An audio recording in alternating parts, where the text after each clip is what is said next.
जवाब फैजी साहब, ये वाकई हमारा बहुत बड़ा अलमिया रहा है कि जब किसी पार्टी के अगेंस्ट कोई डिसीजन आता है तो वो पार्टी उसे एक्सेप्ट नहीं करती। यही हाल अभी इस वक्त पाकिस्तान मुस्लिम लीग नून का है। वज़रा की प्रेस कॉन्फ्रेंसेस की भरमार उठाकर देख लें, हर कोई ये कह रहा है हम तो इसे कबूल नहीं करेंगे, हम तो इसे नहीं मानेंगे। और दूसरा एक सवाल जो आता है वो सुप्रीम कोर्ट की अपनी जजमेंट और क्रेडिबिलिटी पर भी आता है कि सुप्रीम कोर्ट अब इतना वीक हो चुका है कि अपने ही दिए गए फैसले पर अमल दरामद ना करवा सके।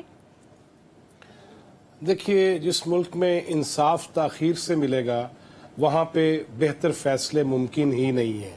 जिस दुनिया के अंदर मरात के हवाले से पहले चंद नंबरों पे हो और इंसाफ की फराहमी में नीचे से पहले नंबरों पे हो, उसके बारे में सोचना चाहिए।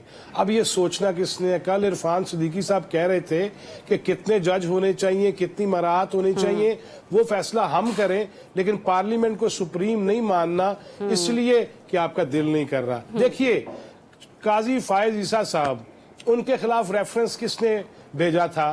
फिर माफी किसने मांगी थी? वही आरफ अलवी साहब, जिन्होंने बाद में कहा जी गलती हो गई, मैंने माफ कर दो। लिहाजा आपने पहले से ही, फिर काजी फायज ईसा के आने के बाद कौन सा पीटीआई के खिलाफ ऐसा कोई फैसला बड़ा आया जिससे उनको फिर से आग लग जाए? लेकिन प्रोपेगेंडा मुहिम मुसलसल चलाई जाती रही। अब आप कल और कल ही वायरल होने वाली वो वीडियो देख लीजिए, एडिट करके उसमें जिस अंदाज में फैलाया जा रहा है। असल वीडियो किसी ने देखी है? उसमें तो वो काजी फायद ईसा साहब को जो है वो ये कह रहा है कि आपने इसराइल नवाज को सही कर रहे हैं। फैजी साहब, आपने वो असल वीडियो देखी है? जी, मैंने दोनों देखी हैं। अब अगर वो पहले वाली सही भी है, मुझे बताएं उस बंदे को क्या पता है, बेकरी वाले को, कि आईनी मामलात क्या है? मेरे जैसा बंदा जो 33 बरस हो गया, 33 इयर्स, सर आप आम आदमी की बात कर रहे हैं, यहाँ तो इलेक्शन कमीशन को नहीं पता कि आईनी मामलात क्या है, कानूनी मामलात क्या है। 7 दफा इजलास कर बैठे हैं, उसके बाद आज फिर सुप्रीम कोर्ट बार में दरख्वास्त भेजती है कि हमें बताएं हमने करना क्या है। मतलब 70 फैसले उसके बावजूद उन्हें पता नहीं चल रहा।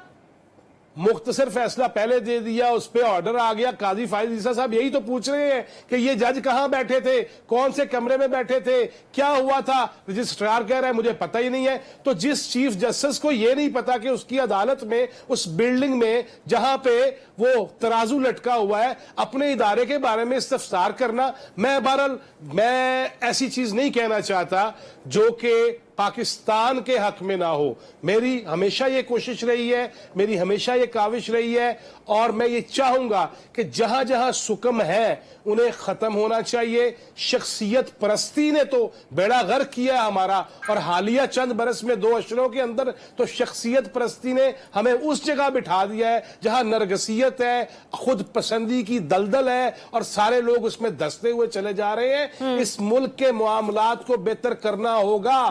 बैठ जाए, सारे बैठ जाएं। अभी बात हो गई कि जी बेच देना चाहिए सबको, पार्लियामेंट को, सुप्रीम कोर्ट को। भाई मैं चित्राल से चला था और मैं कराची तक गया इलेक्शन के दिनों में। सारे आजाद एक पार्टी के नहीं है, मैं कसम उठा के कहता हूं, मैं जानता हूं, मेरे पर्सनल दोस्त हैं, वो पीपल्स पार्टी से कोई नाराज, कोई मुस्लिम लीग नून से नाराज। आपने नहीं, सुप्रीम कोर्ट ने करना था और सुप्रीम कोर्ट ने कर दिया। इसार राना साहब, एक सवाल तो ये भी पूछा था जस्टिस मंसूर अली शाह साहब ने कि ये जो प्रैक्टिस एंड प्रोसीजर एक्ट के हवाले से ऑर्डिनेंस आया है, इसको फुल कोर्ट के सामने पेश किया जाए। वो जो आज 11 वजूहात सामने आई हैं, उसमें आपको सवाल का जवाब मिला जो मंसूर अली शाह साहब ने पूछा था? देखिए, जो आजकल माशाल्लाह ख़तों का एक दौर चल रहा है, और चिट्ठी ज़रा सैया जी के नाम लिख दे, हाल मेरे दिल का तमाम लिख दे, तमाम हाल, तो तमाम हाल चिट्ठी सैया जो है ना, सैया जी लिख देते हैं। और वो चीज़ें जो एक कमरों के अंदर बैठ के तय होनी चाहिए, वो अवाम तक पहुंचा दी जाती है। फिर हम कहते हैं अवाम क्यों इन्वॉल्व हो जाती है अदालती मामलात में। दूसरी चीज़ ये कि काजी साहब आज वही फेस कर रहे हैं जो कल वो खुद करते रहे। अच्छा, उन्होंने भी इसी तरह 4 खत लिखे थे बंदियाल साहब को। उन्होंने भी बंदियाल साहब की चीफ जस्टिस के दौरान केसों में बैठने से इनकार कर दिया था। इट इज़ ऑन रिकॉर्ड, मैं कोई पल्ले से तो कह नहीं रहा। तो जो उन्होंने किया वो आज उन्हें फेस करना पड़ रहा है। लेकिन एक चीज़ मैं ज़रूर कहूँगा कि अगर वो बतौर चीफ जस्टिस अपने जजेस ब्रदर्स के को साथ लेके नहीं चल सकते, तो उन्हें रिटायरमेंट का ऐलान कर देना चाहिए और क्विट कर जाना चाहिए।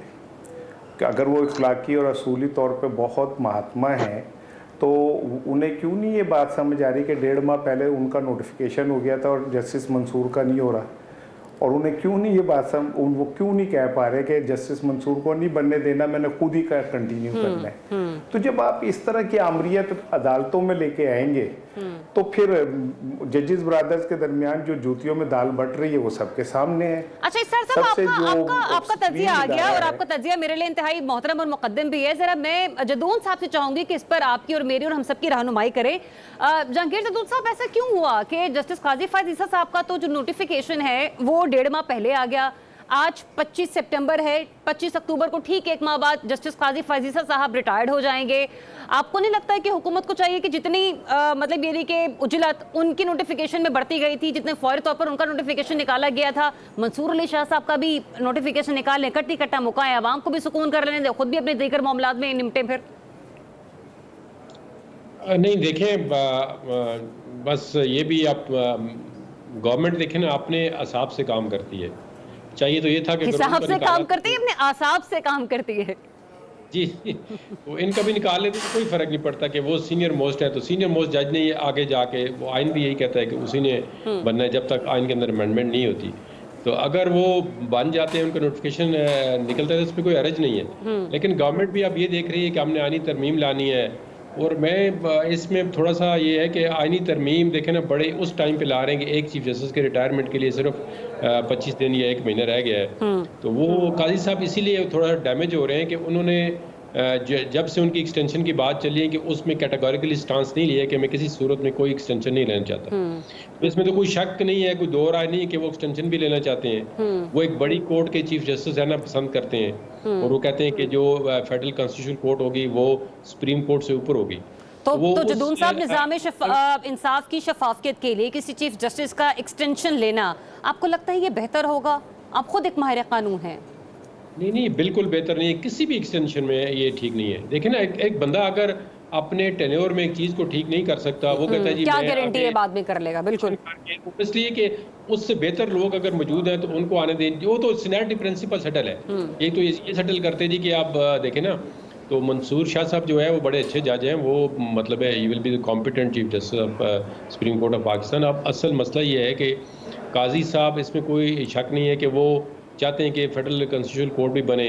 अब ये देखें ना, अब आप वाली बात है, उन्होंने इस पूरे वो उन्होंने किस्सा कहानी अपनी बता दी है। हाँ जी, उस सवाल का जवाब नहीं था जो मंसूर शाह साहब ने मांगा था। बात नहीं की कि आर्डिनेंस के आप बहुत सख्त खिलाफ थे, पर उसी आर्डिनेंस को आपने घंटों में जो है 1 घंटे के अंदर कमेटी कंस्टिट्यूट कर दी आर्डिनेंस पे। तो ये और आर्डिनेंस को उनको पता था कि वो जुमरात को उस कमेटी की मीटिंग में खुद नहीं आए, उनको पता था कल आर्डिनेंस आएगा और आर्डिनेंस पे ये चीज़ जो है ख़त्म हो जाएगी, स्ट्राइक डाउन कर रही है। तो ये तो देखें ना, थोड़ा सा तो एक आम बंदा जो है ना वो भी समझता है कि क्या हो रहा है। बिल्कुल ऐसे ही है। पाकिस्तान में घंटे के अंदर बिजली का उतरा हुआ मीटर नहीं वापस लगता, जितनी जल्दी हमने देखा था कि प्रोसीजर एक्ट एंड कमेटी में जज साहब को चेंज कर दिया गया। नहीं, देखें इसकी एक मिसाल नहीं है। इधर हमने ये भी देखा है कि अब ये नहीं कोई इससे मतलब सारे इसमें सारे लोग इस तरह करते हैं। अब पीटीआई की आप ये नहीं कह सकते कि पीटीआई गवर्नमेंट थी वो बड़ा फेयर काम कर रही थी। उन्होंने भी 1 घंटे में 3 आर्डिनेंस निकाल दिए। तो अब एक दफ़ा ऐसा हुआ कि इलेक्शन के कमीशन के 2 मेंबरान जो है वो अरफ अलवी ने जो है आर्डिनेंस के जरिए अपॉइंट कर दी। हालांकि आइन इसकी बिल्कुल इजाज़त ही नहीं देता कि जी आप जो है इलेक्शन के जो दो मेंबर हैं। और ये उस वक्त तक भी होता रहेगा जदून साहब, हमारी पार्लियामेंट मजबूत नहीं होती और जब तक हम आइन और कानून की पासदारी अमल में नहीं लाते, नो मैटर व्हाट, कि फिर पीटीआई ऑर्डिनेंस पास करते रहे, पाकिस्तान मुस्लिम लीग नून ऑर्डिनेंस पास करते रहे, या फिर पाकिस्तान पीपल्स पार्टी ऑर्डिनेंस लेकर आती रहे।